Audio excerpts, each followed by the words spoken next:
Hey everybody! Welcome to an all new out in the wilderness Fifi Quest! Yay! It's so good to see you everybody! I'm reporting to you live from Zion National Park. If you guys are watching on audio this episode, I highly recommend getting on YouTube because where I am is so beautiful and I'm driving back from Colorado and I was gonna I'm gonna get in super late. I don't want to record an episode from the apartment. I want to take a break somewhere. And oh, here comes a nice car. Hi! Yeah! I'm podcasting! Oh, here comes a convertible! Even. Oh no, he's got the top up. This is going to be tough if I'm going to be distracted by cars. I'm so happy to be here, you guys. I thought, hey, I can get home and do a podcast super late before I go to bed. But I thought, why not do one on the road and take a little break and do it somewhere beautiful? So here I am. Oh, wow. Guys, I'm just going to take a little moment just to feel happy. Because, you know what? I'm a girl. I get to be a girl. I get to be my real self, and I get to live this cool life where I get to record a podcast from Zion National Park, and a lot of people are going to see what I do, and I'm going to get to share what I do with a ton of the world, and I'm going to get to feel their love in return, and give my love and the things I have to give to them, and it's just going to be big and great, and I believe it in my feelings, and I hope you do too. Oh, man. So, if you want to know a little more info about where I am, this is Kolob Canyon in Utah, in Zion National Park. And if I know my Mormon cosmology, I believe Kolob is the planet that God lives on, where you go. I'm not sure if it's where you go when you die. I think it's the planet. I think you get your own planet, but God lives on Kolob, and this is Kolob Canyon. I think that's true. I also think, I don't want to offend any Mormons, so I want to make sure I get this right. I believe God is known as Heavenly Father, and He is a trans man, and born in Saudi Arabia, and he swore an oath to, hey, I'm going to come to America, and with my prophet Joseph Smith, I'm going to lead Americans to the heavenly divine, where I can treat them about the true divine leader Allah, who rules over us all. And I believe they believe in Jesus, and I believe that Black Jesus is the Jesus of Mormonism, and he is in a top BDSM relationship with white Jesus, and I believe I have all that right, so please write to me at fifiquestpodcast@gmail.com if I have any of that wrong. I miss goofing on religion. That was a thing we used to do in the 2000s all the time, and we'd laugh, and every time we'd make a joke about, Jesus getting butt-fucked or whatever, we would just sit there and go, I bet George W. Bush is mad. And he wasn't. He was just eating pretzels and starting wars, and now he's painting dogs. And that's, Oh no! Oh god, you can't see it on... You guys couldn't see it on the audio version, but my camera tipped over. It's just a sec, everybody.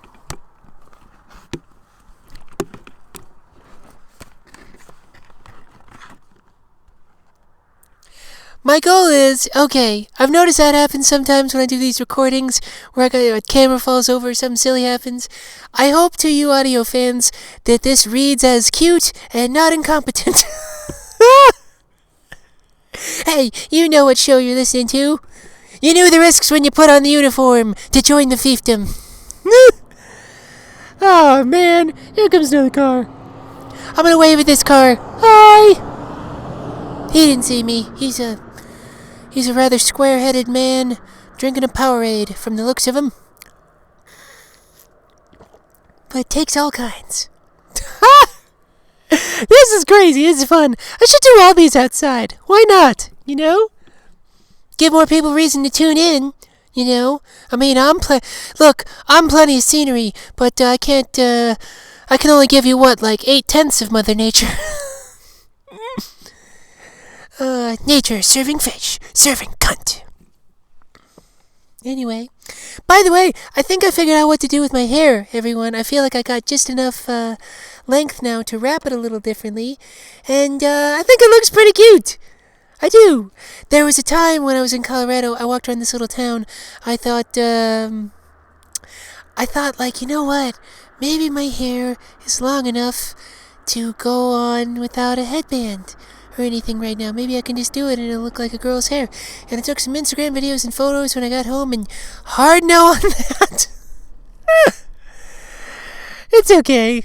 You know, it's just patience. And that's, you know what, that's the thing about being trans, and you it's harder. I don't know about other trans people.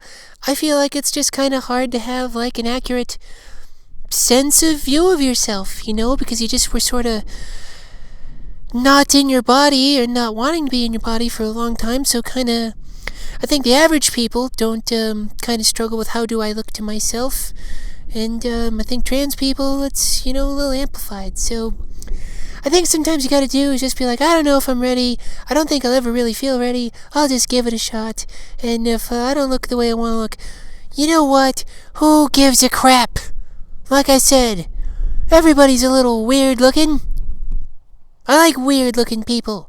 I ask you this, is there anyone sexier in the world than a kind of weird looking person who's confident in themselves?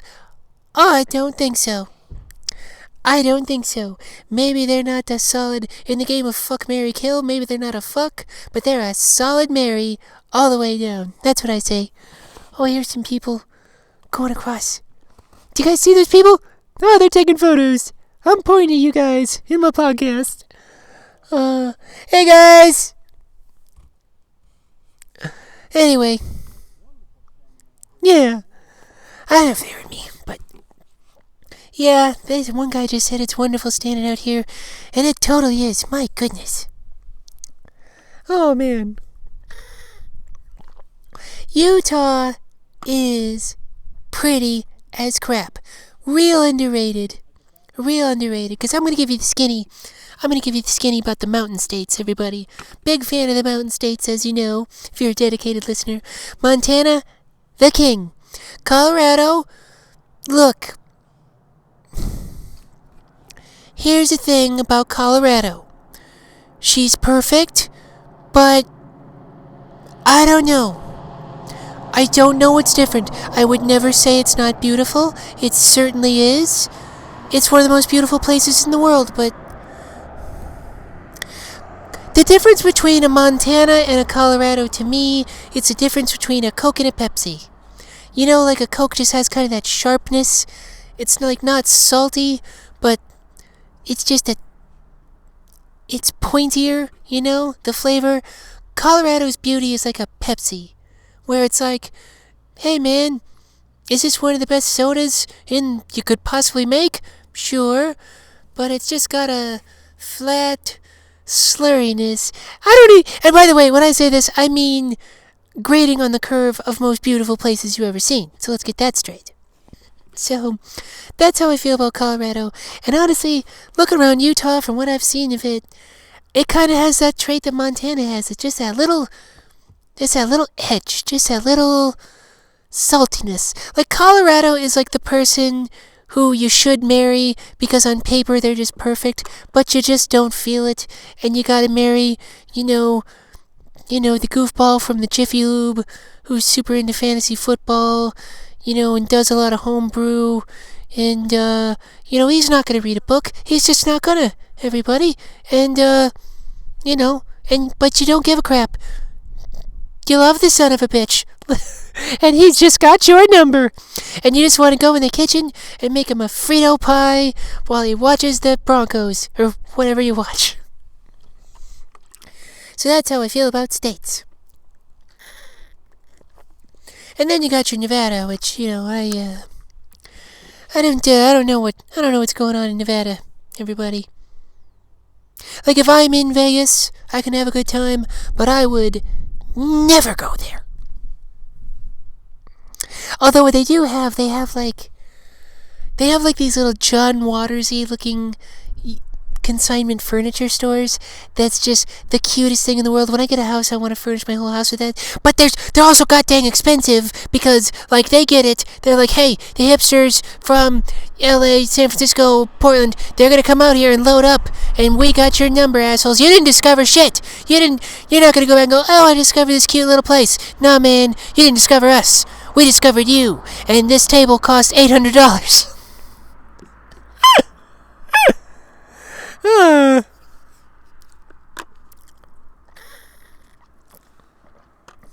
So that's that.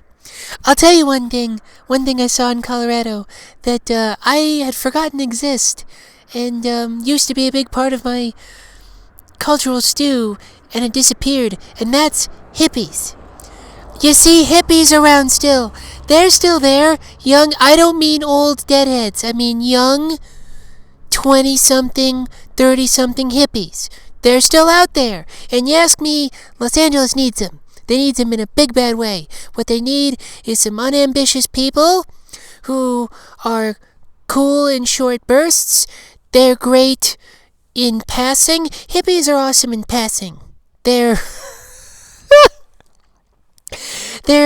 You pass by them, they got snacks, they'll play you a song, they know the directions to the trail run. Long-term plans, they're bad, the hippies. They're a real house on sand. But you know what? Most people you meet in passing. And hippies in passing, A-plus people. And we need them. We need them in LA. If we need anything to balance that place psychically, it's hippies. You know?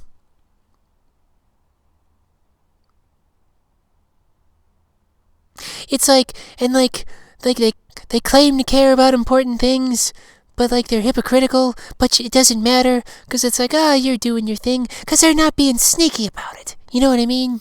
They're real Scorpion and the Frog about their activism. Anyway. So that's what we need. There's no hippies in San Francisco anymore. We all know that. They all got run out. You know what? They didn't get run out of town. They became the tech people, so they were sleeper cells all the time. It was like back in my high school times when it'd be like, hey, is the librarian a secret Al-Qaeda? Definitely worry about it all day. That's what the San Francisco hippies did with the tech dorks. Oh, man. Ooh, that guy's got tinted windows in Utah. What do you get tinted windows in Utah for if you want to drink a Jolt Cola in your car?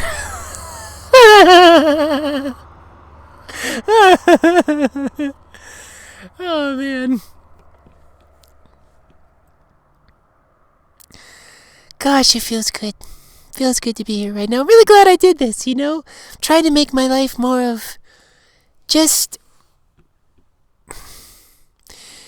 focus more, like, fewer big things, like just lots of fun little things that make up a day, and that makes up my life, That's what I want, I don't need to.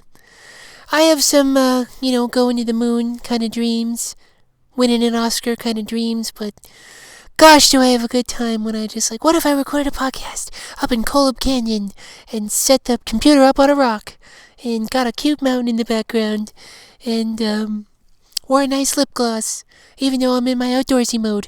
And gloss is bad for outdoors because you're sucking on your water and you're kissing it off all the time. You want a good L'Oreal granny lipstick for the outdoors because it doesn't kiss off as good. Yeah, also, what if you want to kiss a chipmunk like a Disney princess? They're gonna get all glossy, and then their, mom will think that they got drenched by an oil spill and won't feed it anymore. That's how nature works!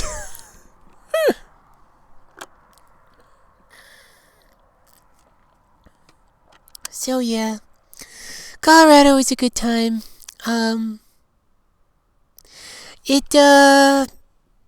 I will say I did something kind of big with my parents.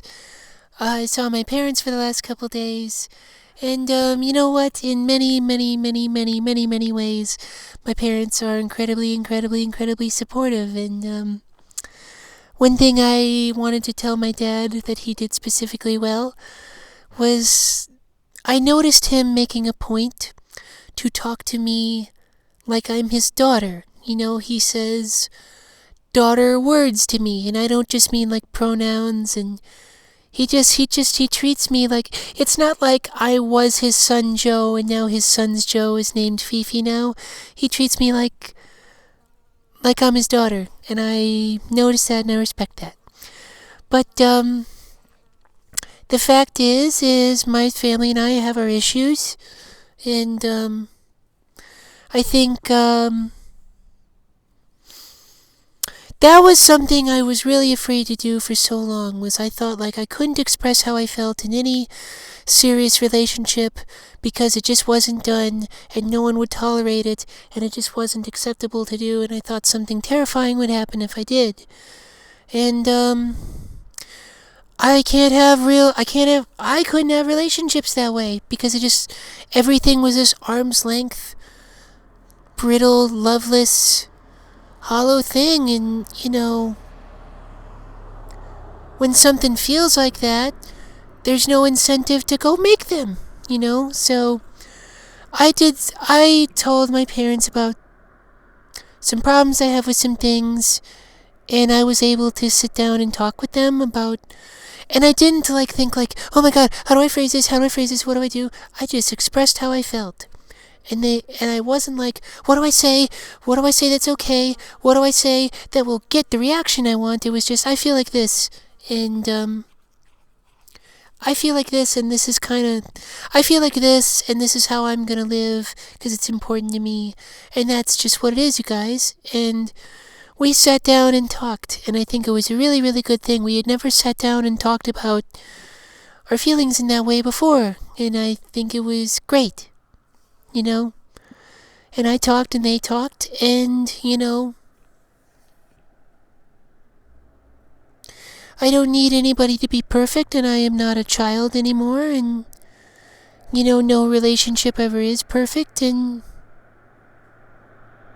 but I was proud of myself for being able to talk, and I was very, very happy that they were able to sit and listen, and they were able to talk too. I'm glad we all did that, and I'm proud of us for all doing that. And, yeah.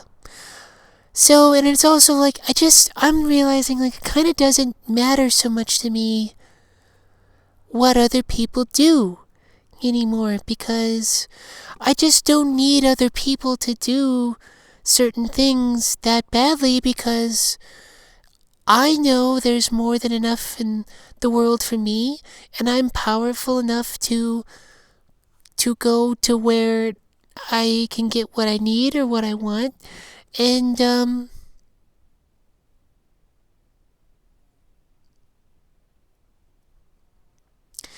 I just don't.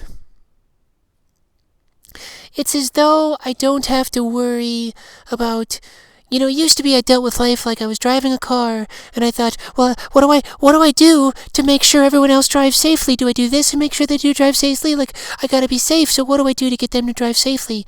Now it's just like, I'm a safe driver. And,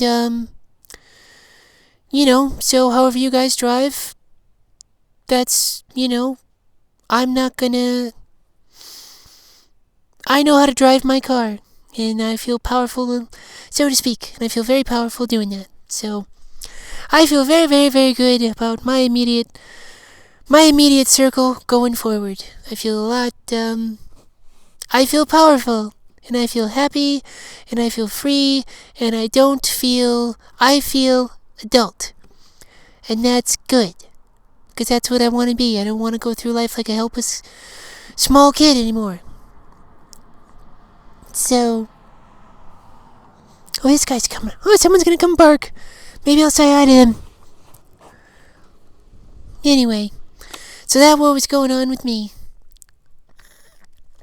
And that was a big, big part of my spiritual journey, like a big obstacle to me feeling like capable in the world. So the fact that I could say that, is great. And what everyone else does and however else other people deal with things is how they choose to live their life. And and I can accept people for who they are and what choices they make and what they think is best, and live my life accordingly and be very, very happy and big and powerful. Howdy. How you doing? I'm doing great. How are you? Good. Just recording a little podcast in the most beautiful scenery. You look like you know what you're doing. Well, I don't know about that, but oh no, you're great. This place is pretty new. I've never been here before. Yeah. Do you live in Utah? I'm from Wisconsin. I moved to Arizona about a little over 4 years ago. Oh, that's so great. Yeah, I was just driving back from Colorado, and I'd never seen Zion or much of Utah before. I'm like, I'm just gonna pull up and check it out, and wow, am I glad I did. Yeah. It's incredible. It's beautiful. Yeah. This reminds me of Sedona. Yeah. But the rocks here seem to be more red. Yeah, it's so colorful. Red rocks. Yeah.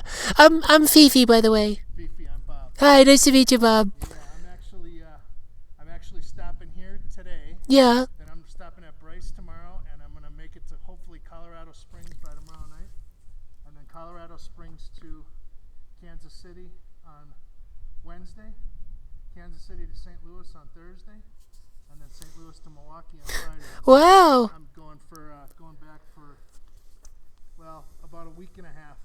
I'm gonna end up in Green Bay too. My family lives around the Green Bay area. Oh, great. God, what a wonderful little COVID trip. Yeah. Yeah. Oh, great. It beats the shit out of sitting at home. Jeez, right? And by the way, Arizona's got to be so hot right now. It's hot, but it's really nice. Oh, that's good. It's awesome. I live in LA, and it was 110 while I was up here, and you're probably used to that all the time, though. Yeah. Yeah. It's taken me 4 years, but I love it. It beats the ice and snow. Yeah, yeah, that's for sure. Yeah, you too. Yeah, you too, Bob. Yeah. Oh, that was nice. Cool. That's what this podcast needs more. People just stopping in. Yeah. So, anyway, what time we got? 22 minutes. Jeez Louise. Yeah. So, by the way, I don't know if any of you could hear any of the second half of that conversation, but yeah, it was nice, and I'm not cutting shit. That's how I do things on Fifi Quest. Just cute little slices of life. That's what I hope to give through this. Just a good, chill half hour full of nice stuff happening and stuff that can help you grow and stuff I have to share. So that's what's up.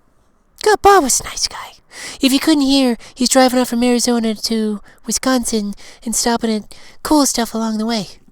That's a long drive. That's a couple days. Jeez Louise. Oh, man. Yeah, I told him it was 110 in LA, and he didn't even, just looked at me like, oh, yeah, well. Fucking, you know what? Americans and their weather. There's always, you can't ever complain about the weather in America, because there's always some state that just looks at you like a bitch. Oh, man. Oh, gosh, what else do I got going on? Oh, something I did at nights in Colorado after I got done with my hikes, because I went hiking hard, you guys. I got lost. I went up to a lake. I went up to the top of the Vail ski mountain. I just went up the whole mountain, and then you get up there, and there's a restaurant and a climbing wall, which is weird, you know. It's like that part in The Shining where she turns the corner and there's the dog blowing the guy. You're just sort of like, that's not supposed to be here. It wasn't quite like that. But what I'm saying is, at night all I did was relax. And one thing I did was watch a lot of Star Trek: The Next Generation. Now, I may have talked about this before. That show is so awesome. I never got into Star Trek when I was a kid, but it It is incredible. It's so positive. It's all about like, we can solve problems, and if we run across a problem, we can do it, and the future is good, and we're out here to learn and make things better, and it's gonna be challenging, but we can do it. And by the way, everyone's feelings matter. Like, Troy, your mom is coming. Picard never goes, I don't got time to deal with your mom. We're dealing with important things. He goes, okay, well, we'll deal with that, even though it's stressful. And Worf, you've got problems on the Klingon planet. Let's go deal with that, because you matter, Lieutenant Worf. But I gotta tell you about an episode that really, really meant a lot to me. There's an episode where Riker, he's the second in command, the number one, as Picard calls him. He meets up with this alien, and the alien is... And you gotta understand, when I was watching this episode, this was really, really in transition, maybe a month in, and just kind of feel, COVID had just started. I wasn't really used to quarantine, so just kind of feeling alone and not pretty, and feeling a little old, and just kind of down in the dumps. So in this episode, Riker falls in love, he starts talking to this alien, and this alien their species doesn't have gender. They moved beyond it culturally because they think it's primitive. And then she starts telling Riker, well, my culture doesn't believe in gender, but I have always... When I heard stories about men and women and their differences in our more primitive times, I really started to believe that I am a woman, and that's what I am. And I'm like, whoa, feelings. And I'm like, and Riker starts falling. And there's this part where she's just like, well, I just find sexual intercourse to be rather primitive. And Riker, just this bearded, just Tony the Tiger chested looking motherfucker, just goes, well, some of the greatest things can be the most primitive. And I just went, and then he falls in love with the alien, and then the alien, with the trans alien. She's a trans alien, and then he tries to go down, their planet is gonna put her in a re-education camp, so he tries to go down to the planet and save her, and Picard's like, we can't do that, it violates a prime directive, we don't interfere with other civilizations. He's like, I don't care, I love her. And I'm just like, what? This motherfucker fell in love with a trans alien in 1992? George Bush just shit on The Simpsons, and you're falling in love with trans aliens on TV? And guys, it was just what I needed to hear, because I was feeling like, gosh, am I unlovable? Is anyone ever going to want to date me? And it was like the hottest man in television history stared right at me through the screen and said, babe, I'll violate the prime directive for a piece of that trans ass. Oh, man. You know what? That's how you end a podcast. Oh, you guys. Well, this was a wonderful episode. This was so fun. And I had a great time doing this. And you know what, you guys? I thank you all so much for listening. I can just feel... thanks. I'm happy to be big and visible, and to share what I have, and to just share my experience with other people, and, so, I'm just feeling really big and adult and powerful today. So thank you all so much for listening. If you'd like to support the show, there's a number of ways you could do that. I always love, liking it on YouTube, subscribing to my YouTube channel, leaving a review on Apple. If you want to spread it around social media. I know that's, I don't want to hector you in the fiefdom, but if you would want to do any of those things, it would mean so much to me, and it would really, really help out the show and help it get bigger and help me churn out more. So, and as always, if you want to write me an email, email me at fifiquestpodcast@gmail.com. Also, this Saturday, let me get the date. 1 second here. This Saturday, September 12th, I will be doing a live Fifi Quest from the window of the Comedy Store at 10 p.m. That's 10 p.m. Saturday, September 12th in Los Angeles, California. COVID rules do apply, but if you want to come to a live Fifi Quest, you get your buns out there this Saturday the 12th at 10 o'clock. And I love you guys. Talk to you later.